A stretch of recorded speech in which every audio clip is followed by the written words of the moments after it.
Assalamualaikum warahmatullahi wabarakatuh.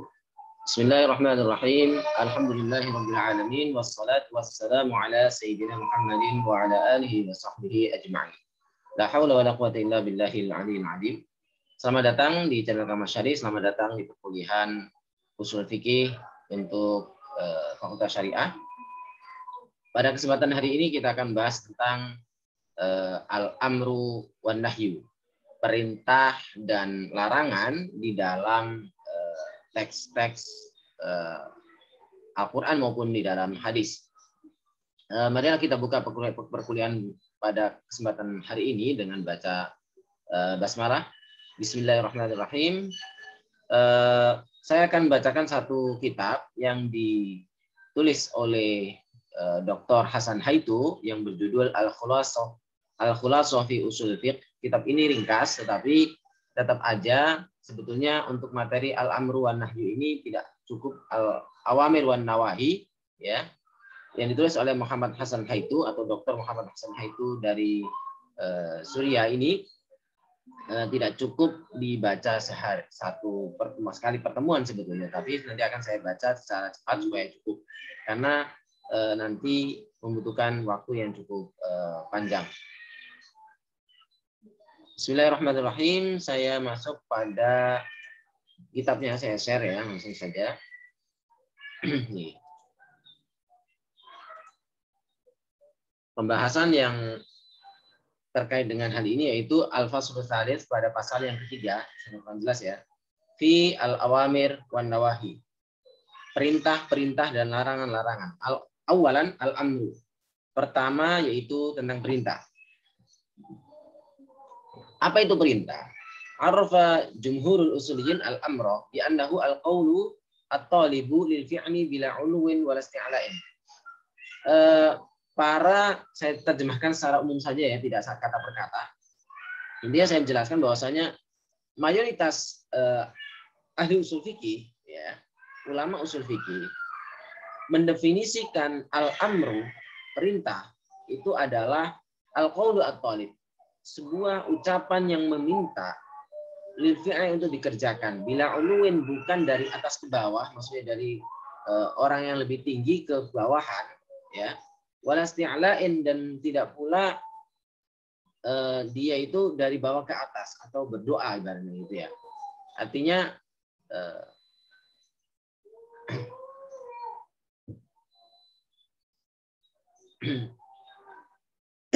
artinya standar saja ya. Tetapi ada yang mensyaratkan, jadi makna perintah itu ya umum gitu ya. Tetapi wasyarroto ba'dul usulin al-uluwa.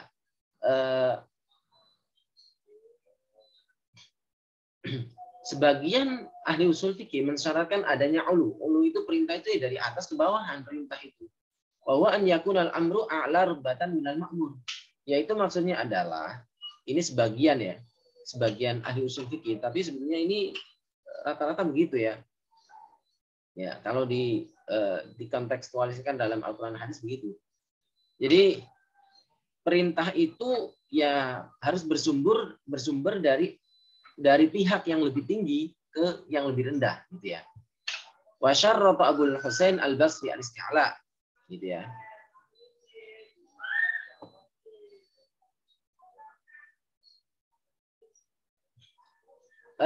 Hasan Al-Basri mensyaratkan adanya isti'la. Isti'la itu meminta lebih tinggi gitu ya. Wa huwa an yakunal amir musta'liyan. Hendaklah orang yang memerintahkan itu musta'liyan fi amrihi bi an yatlubal fi'la bi sifati isti'la wa in kana aqallu rubatan minal ma'mur. Jadi orang yang memerintahkan itu meminta sesuatu yang lebih tinggi fi amrihi dalam perintahnya gitu ya. Bi an yatlubal fi'la, gambarannya itu meminta untuk dikerjakan bi sifatil isti'la, dengan sifat penguasaan gitu ya, memberikan kuasa gitu ya. Musta'liyan itu memberikan kuasa.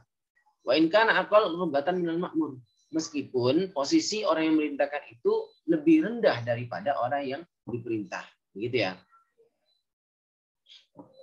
sifat makna ulu dan isti'la itu apa?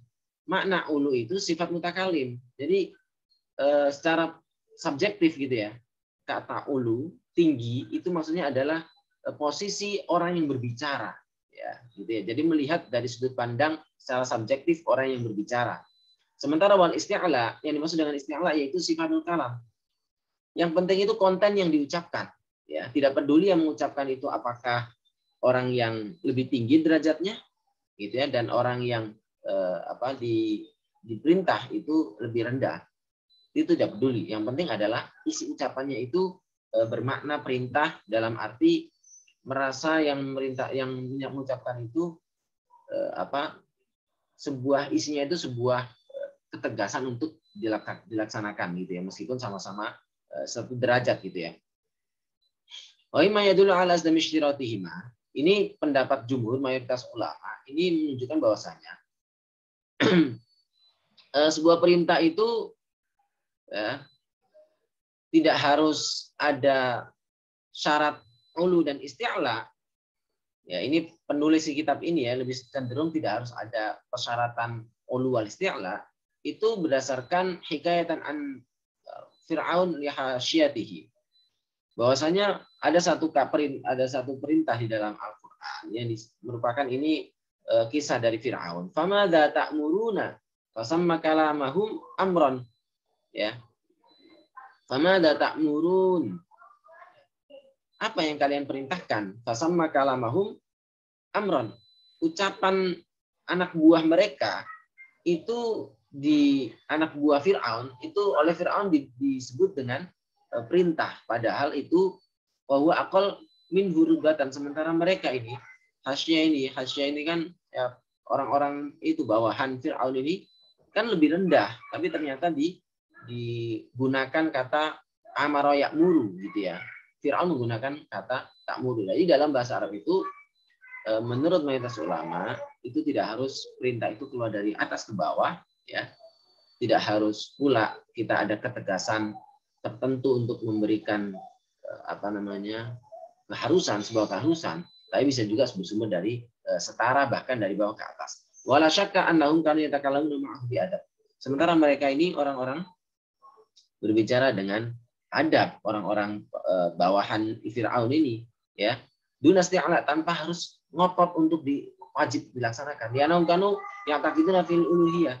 Karena meyakini bahwasanya Fir'aun ini Tuhan, au yujamilunahu 'alaiha, atau mereka ini ya menggunakan bahasa yang santun terhadap Fir'aun itu, sopan terhadap Fir'aun.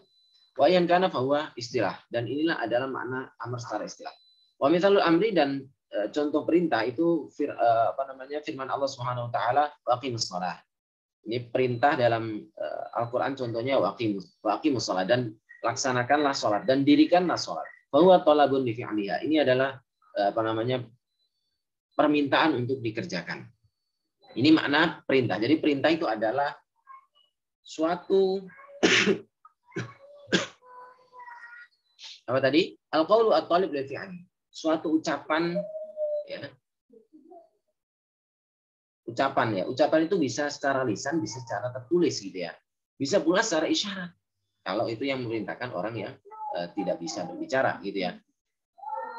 Jadi ucapan ya, suatu ucapan yang berisi permintaan untuk dikerjakan gitu ya. Ya, tidak harus dari sumber-sumber dari atas ke bawah, tidak pula harus ada penegasan perintah yang sifatnya harus dikerjakan gitu ya. Lalu bagaimana bentuk-bentuk perintah, bentuk-bentuk redaksi daripada perintah? Ini sighatul amri, redaksi perintah. Wasighatu ad-dalla 'alal amri hiya if'al. Redaksi yang menunjukkan perintah itu yang pertama adalah if'al. Ya, sigotnya, bentuknya if'al, mengikuti if'al, ij'al, isyrab, ya gitu ya. Ijlis dan sebagainya. Berarti perintahnya fi'il amr. Nahu qauli ta'ala aqimis shalah. Jadi yang pertama adalah dengan fi'il amr. Ya. If'al, uf'ul, if'il. Nah, berarti ini fi'il amr yang pertama. Aqimis shalah. Ini contohnya dalam firman Allah Subhanahu wa taala, laksanakanlah salat. Selanjutnya adalah fi'alul mudhari' al-muqtarin bilamil amri. Yaf'al, yaf'ul, yaf'il. Fi'il mudhari' yang didahului oleh lam amr, lam yang menunjukkan perintah. Yaf'al. Contohnya firman Allah Subhanahu wa taala, liyunfiq dzu sa'atin min sa'ati. Liyunfiq, hendaklah seorang itu hendaklah berinfak dzu sa'atin, orang yang memiliki keleluasaan harta min sa'ati, dari keleluasaannya. Ya, bisa hartanya, bisa kesempatannya, bisa waktunya dan sebagainya. Ini liyunfiq, yunfiq ini fi'il mudhari' yang artinya sedang berinfak, tetapi di sini karena ada lam amr, hendaklah dia. Nah, di sini juga perintah. Yang ketiga adalah ismu fi'lil amri. Ya. Fa'ali, fa'ali, isim fi'il amr, fa'ali. Nahwu qaulihim nazali, bermakna inzil. Kata fa'ali ini isim fi'il amr. Isim fi'il amr itu ya dalam nahwu itu tidak berbentuk fi'il amr tapi bermakna perintah, gitu ya. Nahwu qaulihim, seperti ucapan mereka nazali. Nazali itu artinya bermakna inzil. Ya, bermakna inzil atau turunlah. Berarti ada berapa tadi bentuk perintah itu? Yang pertama dengan fi'il amr, yang kedua dengan fi'il mudhari' yang didahului oleh lam amr, yang ketiga yaitu dengan isim fi'il amr. Dilalatu sighatil amri. Apa yang ditunjukkan dari redaksi perintah itu? Makna yang dikandung dari perintah itu apa saja? Taridu sighatul amri li ma'anin katsira. Jadi fi'il bentuk amr, perintah ya, dengan beberapa bentuk bentuk redaksi, dengan berbagai redaksinya tadi memiliki beberapa makna, gitu ya. Usiluha ausolaha ba'dul usulin lima yuqaribu salasin. Ini sebagian ahli usul fikih sampai menyebutkan ada sekitar mendekati 30-an makna. Wattafaqu ala annaha laysat haqiqatan fiha kullaha.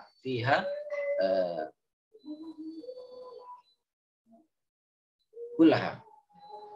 Mereka bersepakat bahwasanya semua yang sampai 30 ini semuanya bukan hakikat.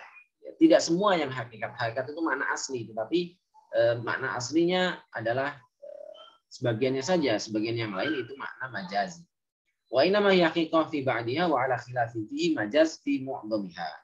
Maksudnya adalah dari penjelasan ini tidak semuanya hakikat. Jadi sebagian saja yang hakikat, ya. Meskipun ada sedikit perbedaan ala khilafin fi majaz fi mu'dhamiha. Mayoritasnya adalah majaz. Wa jamaahirul usulin, sementara mayoritas ahli usul fikih ala anna haqiqah fil wujub. Sementara ahli usul fikih makna secara hakikat adalah kewajiban. Majazun fi ghairihi minal ma'ani. Sementara yang lain itu adalah sementara yang lainnya itu bisa minan nadbi, berupa sunnah wal ibahah. Maksudnya adalah, jadi kalau perintah itu kan maknanya kewajiban, tapi tidak selalu itu berarti makna hakikat. Makna hakikat daripada perintah itu adalah kewajiban. Sementara makna yang lain yang sifatnya majaz itu berupa apa? An-nadbi, kesunahan, wal ibahah dan kemudian wal irsyad dan petunjuk, wa ta'dib dan pendidikan, gitu ya. Pendidikan atau sebuah nasihat, gitu ya. Waqil dzalik dan lain sebagainya. Faqauli sallallahu alaihi wasallam afshu salam bainakum, seperti firman sabda Nabi Muhammad sallallahu alaihi wasallam, afshu, tebarkanlah as-salam, kedamaian, keselamatan, bainakum, di antara kalian. Tebarkanlah salam di antara kalian. Wa qauli ta'ala kulu minat thayyibat, dan perintah Allah Subhanahu wa taala kulu minat thayyibat, makanlah oleh kalian minat thayyibati, dari hal-hal yang baik. Wa qauli ta'ala idza tadayantum bidainin bijalin musamman faktubuh, jika kalian bertransaksi berhutang, gitu ya, transaksi hutang piutang, ila ajal musamman, untuk masa tertentu, faktubuh, maka tulislah oleh kalian hutang tersebut. Disitu mencatat. Wa qauli sallallahu alaihi wasallam, sebagaimana juga sabda Nabi Muhammad sallallahu alaihi wasallam di Umar bin Abi Salamah, bahwa tiflun shaghir kul mimma yalik. Perintah kepada Umar bin Abi Salamah saat itu dia anak masih kecil, kul mimma yalik, makanlah apa yang di sekitarmu saja. Fa idza waradat siqatul amri fi kalami syari' hamalat 'ala al-wujub. Gitu ya. Jika ada satu redaksi perintah dari syari itu maksudnya Al-Quran dan hadis Allah dan Rasulnya itu hamalat dipahami gitu ya, dimaksudkan gitu ya, alal wujud pada perintah di anna haqiqatun fihi, karena makna asli daripada perintah itu adalah kewajiban ya. Wala tusraf ila ghairihi minal ma'ani illa ba'da wujudil qarinah. Tidak tidak diarahkan pada makna yang lain dari makna-makna yang ada ya, ila ghairihi gitu ya, selain hakikat ya kewajiban, illa ba'da wujudil qarinah, kecuali ada satu qarinah. Qarinah itu tanda-tanda yang menunjukkan bahwasanya maknanya tidak lagi kewajiban, tapi bisa majaz, yaitu bisa sunnah, bisa boleh, bisa irsyad ya, panduan, bisa juga takdib atau pendidikan. Gitu ya. Pembahasan selanjutnya adalah makna amri. Apakah perintah itu alal faur wa tikrah? Jadi apakah harus dilaksanakan secara langsung gitu, misalnya ada perintah makanlah, apakah harus langsung makan, boleh tunda. Nah, wa tikrah itu harus ada pengulangan atau tidak untuk dilaksanakan. Dhahaba jumhurul muslimin, mayoritas usul fikih, ahli usul fikih berpendapat bahwasanya ila anna silatul amri la tadullu ala marrah wala ala tikrah wa innama hiya italabi ijadi haqiqatil ma'mur bihi fil kharij wa hadhihi al-haqiqah la tujad bi aqall min marrat wahidah fa kanatil marrah min lazim ma'mur bihi la min madlatil amri. Jadi perintah itu tidak menunjukkan makna apakah dilaksanakan sekali ataukah berulang kali, tetapi maknanya dari perintah itu hanya sekedar untuk melaksanakan sebuah perbuatan gitu untuk dilaksanakan. Itu saja makna aslinya. Wa kama annahu la yadullu 'ala marra wa la tikrar kadzalika la yadullu 'ala faur. Jadi makna perintah itu tidak menunjukkan keharusan untuk dilaksanakan secara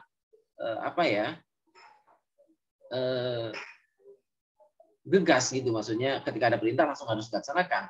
Wala ala tarohi, tidak pula ada penundaan untuk maksud umum gitu ya, maksudnya waktunya lebih panjang atau pendek, itu tidak ada makna seperti itu. Bal huwa li talabi ijadi haqiqatil ma'mur bihi fil kharij. Ya, perintah itu hanya untuk menunjukkan bahwasanya sebuah pekerjaan itu diminta untuk dilaksanakan gitu saja. Min ghairi ikhtisas bi zaman al-awwal dunatani. Tidak ada batasan tertentu harus kamu laksanakan di awal, di akhir dan sebagainya. Makna asli dari perintah. Wal faru wat tarahi, sementara kelangsungan, keharusan dilaksanakan secara langsung, secara dalam waktu yang langsung dilaksanakan, maksudnya segera dikerjakan ataukah boleh ditunda. Intuliba, jika diminta, fa innama huwa bil qara'in al muhtafa bil amri la bi nafsil amri. Jadi tergantung qarinah atau sesuatu yang membersamai perintah itu sendiri gitu. Jadi bukan la bi nafsil amri, bukan karena perintah itu sendiri. Jadi apakah harus ada diulang ataukah cukup sekali? Kemudian perintah itu haruskah dilaksanakan secara langsung, secara segera, ataukah boleh ditunda? Itu bukan makna dari perintah itu sendiri. Tetapi Tetapi tergantung yang dimaksud oleh yang memerintahkan. Itu ya. Wakilah, ada pendapat lain, yadul amru alal faur. Ada yang menunjukkan bahwa perintah itu harus dilaksanakan secara segera. Muqaddimatul wajib. Prolog dari kewajiban. Wahia al-qaidah al-ma'rufah bi anna ma la yajibu wajib illa bihi fa wajib. Itu satu kaidah menunjukkan bahwasanya kaidah yang terkenal bahwasanya ma la yajibu wajib illa bihi fa wajib, bahwasanya sesuatu yang tidak bisa dilaksanakan ya, suatu kewajiban ya, ma la yajibu wajib illa bihi, sesuatu yang tidak sempurna kewajiban kecuali dengan melaksanakan sesuatu itu maka menjadi wajib juga. Maksudnya ini adalah kaidah media, artinya media untuk melaksanakan kewajiban itu adalah wajib. Contohnya kita diwajibkan untuk sholat, maka hal-hal yang menjadi kewajiban kita untuk menjadi syaratnya sholat, seperti contohnya berwudu jadi wajib, pakai baju untuk menutup aurat juga wajib, gitu ya. Intinya bersuci badan, suci tempat, suci itu, mensucikan semuanya itu juga jadi wajib. Fa idza amara syari' bi ijadi fi'lin ma, jika ada syariat Allah dan Rasulnya, Al-Quran dan hadis memerintahkan untuk melaksanakan pekerjaan tertentu, faqad amara bihi wa bima la yatimul fi'lu illa bihi fa idza amara bis sholati ya faqad amara bihi. Maka bima la yatimul fi'lu illa bihi. Maka Allah juga memerintahkan sesuatu media yang mana media itu tidak ada, maka perintah itu tidak bisa dilaksanakan. Maka itu jadi wajib juga ya. Misalnya fa idza amara bis sholati, jika Allah atau Rasulnya memerintahkan sholat, ya, faqad amara bis sholat. Wa bima tawaffaqa bis sholatu ali minal wudu. Pasti balik kiblah. Ini ya seperti yang saya bilang tadi.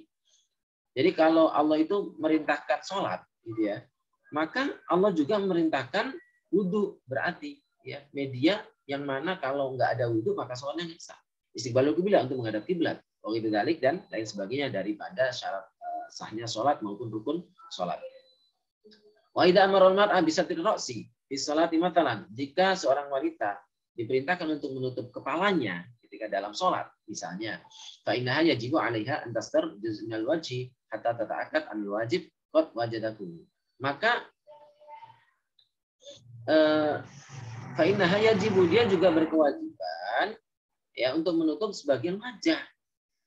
Sebagian wajah ya pasti tertutup gitu ya. Hatta ta'akkad an wajib qad wajadahu. Jadi kadang-kadang melewati batas kepala.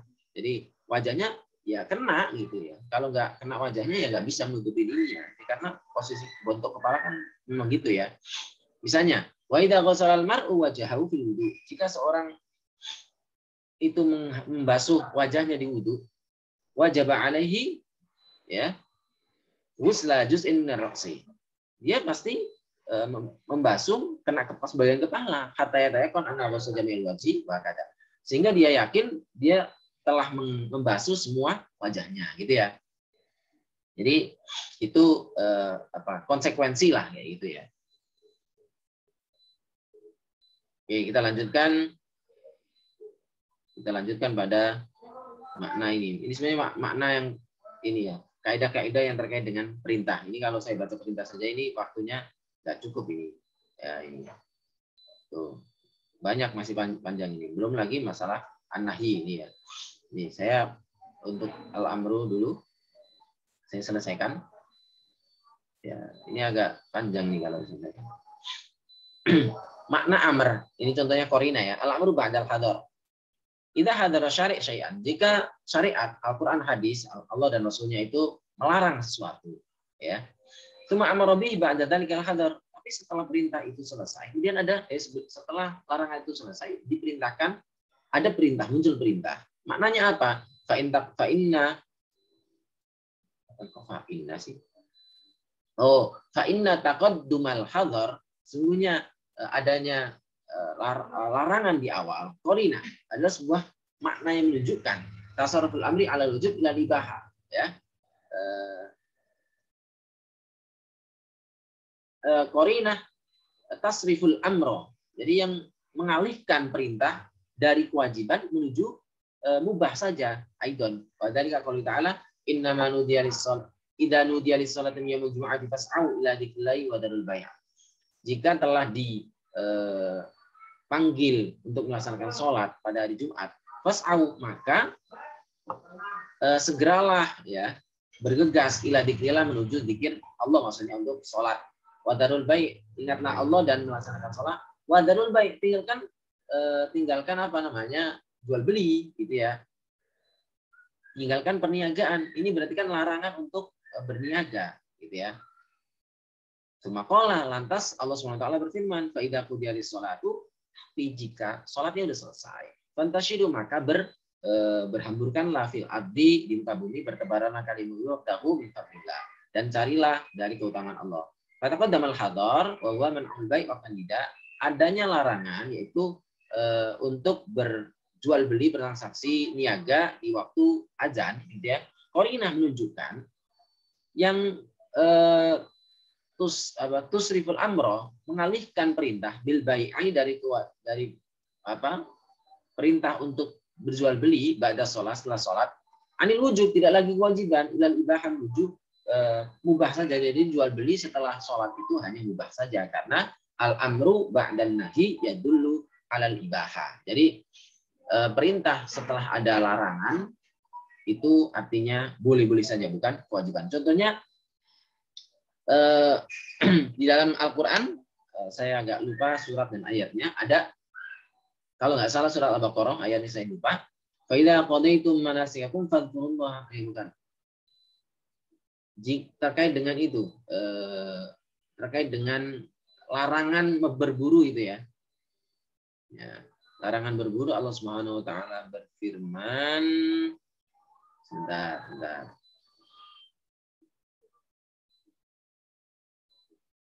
Terkait dengan berburu.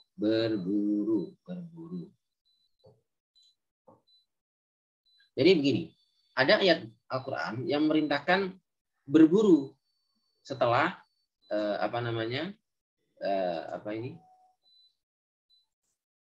setelah ada larangan terkait dengan orang-orang yang melaksanakan ihram, baik umrah maupun haji, itu kan tidak boleh berburu, dilarang berburu, ya.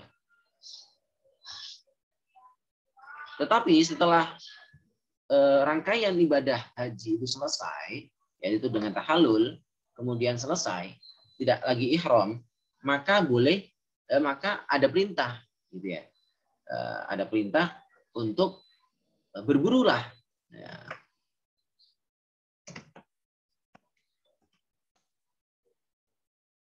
Nah, kata berburulah itu tidak dimaknai sebagai sebuah kewajiban, tetapi hanya sekedar kesunahan.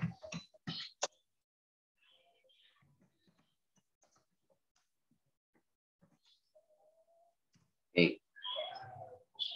Nih, saya carikan ayat Al-Qur'annya.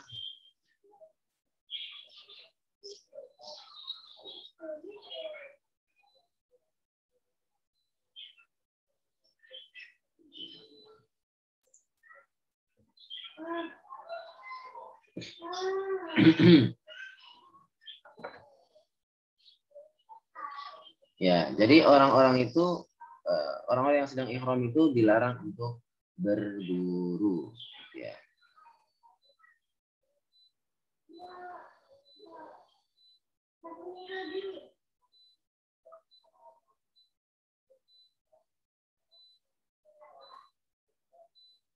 Oke, nanti kita bahas ayatnya di itu ya, di bawah saja.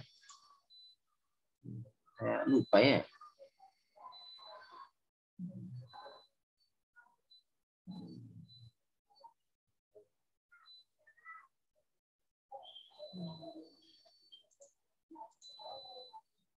Bentar, ini lama jadinya ini ya. Putus ini. Nah, ya. Larangan berburu ihram. Nah, ini. Nah, kemudian.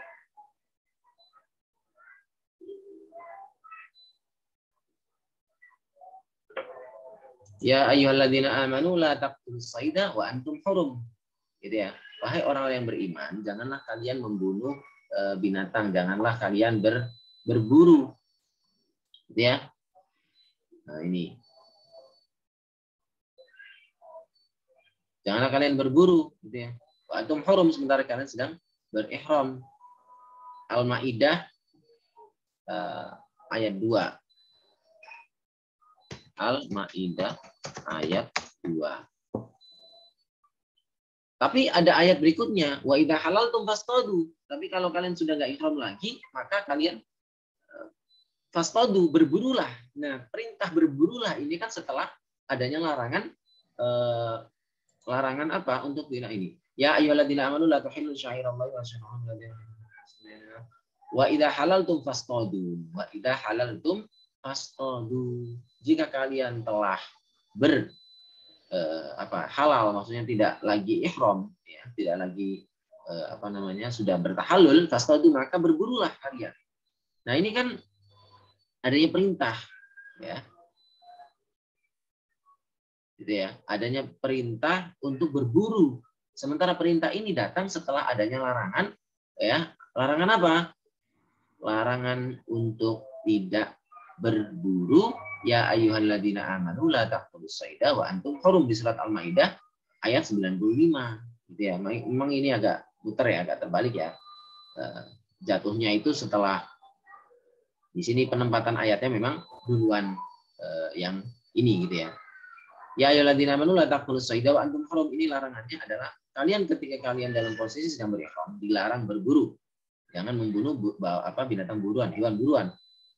Nah, di ayat kedua itu Allah Subhanahu wa taala memerintahkan orang-orang yang setelah berihram itu fasqadu wa idza halaltum fasqadu, jika kalian telah berhalal maka berburulah. Nah, karena perintah ini datang setelah adanya larangan, maka ini dimaknai dengan mubah saja, boleh, bukan sebuah keharusan untuk berburu setelah berihram. Demikian contoh al-amru ba'dan nahyi yadullu ala al-ibaha. Perintah setelah adanya larangan itu menunjukkan kemubahan saja. Demikian, ini ada sekedar contoh qarinah pembahasan tentang al-amr. Sementara kita cukupkan karena waktunya sudah setengah jam. Sementara untuk nahyi atau an-nawahi kita lanjutkan pada pembahasan pada video selanjutnya. Demikian dari saya. Mohon maaf yang sebesar-besarnya. Kita tutup bersama-sama dengan membaca alhamdulillahirabbil alamin. Wallahu muwaffiq ila aqwamit thoriq wal 'afwu minkum.